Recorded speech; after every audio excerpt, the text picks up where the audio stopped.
Hi friends, இன்னைக்கு செவ்வாய்க்கிழமை காலையில இன்னையோட பசங்களுக்கு சம்மர் விடுமுறை வந்து விட போறாங்க. உங்க பசங்களுக்குலாம் லீவ் விட்டாங்களான்னு சொல்லுங்க. இன்னையோட வந்து லஞ்ச் பாக்ஸ் வந்து லாஸ்ட், இதோட நெக்ஸ்ட் இயருக்கு தான் பசங்க வந்து ரெடி பண்ணணும். காலையில வந்து சப்பாத்தி வந்து செஞ்சிருந்தேன். என்ன சப்பாத்தினா ராகி சப்பாத்தி தான் செஞ்சிருந்தேன். ரொம்ப சூப்பரா வந்து சாஃப்டா வந்து இருந்தது. இன்னைக்கு எதர்ச்சியா வந்து நான் ஏனோ தானன்னு ஒரு குருமா வந்து செஞ்சிருந்தேன்.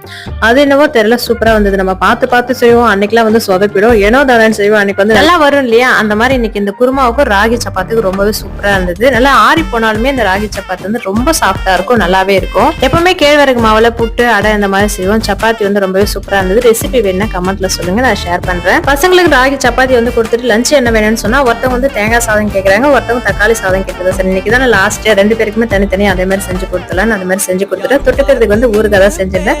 கடையில இருக்கிறவங்களுக்கு தக்காளி சாதம், அதுக்கப்புறம் கொஞ்சமா புளி ஊத்தி அமுக்கி வச்சிருந்தா அந்த சாதமும் வந்து கிளறணும். புதுசா மண் சட்டி வாங்கியிருந்தேன். இது பழகிறது ஃபுல்லா எப்படின்னு சொல்லிட்டு ஷார்ட் வீடியோல உங்களுக்கு சொல்றேன்.